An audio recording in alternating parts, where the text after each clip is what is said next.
Bekas Perdana Menteri Muhyiddin Yassin menafikan sebarang penglibatan dalam pemberian kontrak yang didakwa ada kaitan dengan menantunya Adlan Barhan. Ini selepas SPRM dilaporkan sedang menyiasat penganugerahan kontrak itu atas alasan kemungkinan salah guna kuasa dalam sistem imigresen bersepadu nasional NIISE. Saya menafikan sekeras-kerasnya tuduhan ini. Ia adalah satu fitnah jahat yang sengaja direka untuk mencela maruah saya dan keluarga.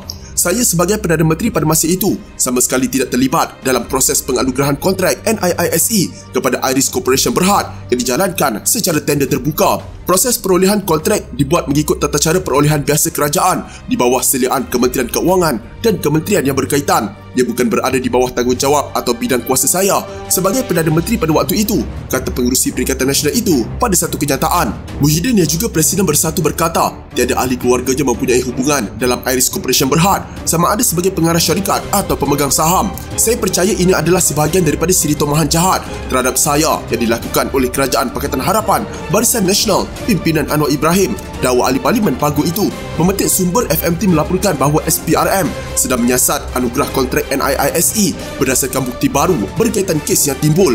SPRM sedang melihat bagaimana kontrak itu diberikan dan kaitan syarikat dengan mereka yang berkuasa ketika itu. SPRM mungkin akan memanggil anggota kanan pentadbiran terdahulu sebagai sebahagian daripada siasatannya, kata sumber itu. Pada 2020, pentadbiran Muhyiddin mengumumkan NIISE sebagai sistem yang lebih baik bagi menangani kelemahan sistem imigresen Malaysia yang dikatakan tidak dapat mengesahkan pergerakan warga asing. NIISE kemudiannya dilancarkan oleh Kementerian Dalam Negeri pada April 2021, diketuai oleh menterinya ketika itu, Hamzah Zainuddin. Dia berkata, sistem imigresen sedia ada, MyIMMS, perlu diganti dengan sistem imigresen yang lebih canggih, bersepadu dan holistik yang dilengkapi teknologi terkini seperti kepintaran buatan, internet semua perkara atau IoT dan analisis data raya. Hamzah berkata, Iris Information Technology System Sedia Berhad akan membangunkan NIISE bersama KDN dan badan bebas lain menjelang 2024. Terdahulu The Vibes melaporkan bahawa Adlan ialah pemain utama dalam konsesi NIISE bernilai 1.2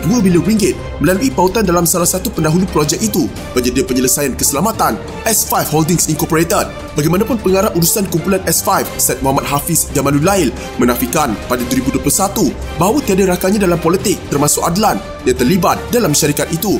Pada Isnin, Anwar mengkritik pihak yang menentang pelantikan anaknya Nurul Izzah sebagai penasihat ekonomi Perdana Menteri tanpa gaji, terutama pihak tertentu yang memberikan kontrak kepada anak lelaki atau menantu mereka ketika berkuasa. Ahli Majlis Tertinggi UMNO Puan Zarkashi kemudian membayangkan kemungkinan menantu Muhyiddin yang dimaksudkan oleh Anwar. Muhyiddin bagaimanapun mendakwa penglibatan dia dan menantunya dalam NIISE dibuat sebagai cubaan untuk menutup kelemahan Perdana Menteri melantik anaknya. Amalan nepotisme ini tidak boleh ditutup dengan melemparkan tumahan tidak berasas kepada orang lain, katanya. SPRM juga sedang menyiasat Bersatu yang diketuai Muhyiddin di bawah Akta Pencegahan Pengubahan Wang Haram dan Pencegahan Pembiayaan Keganasan.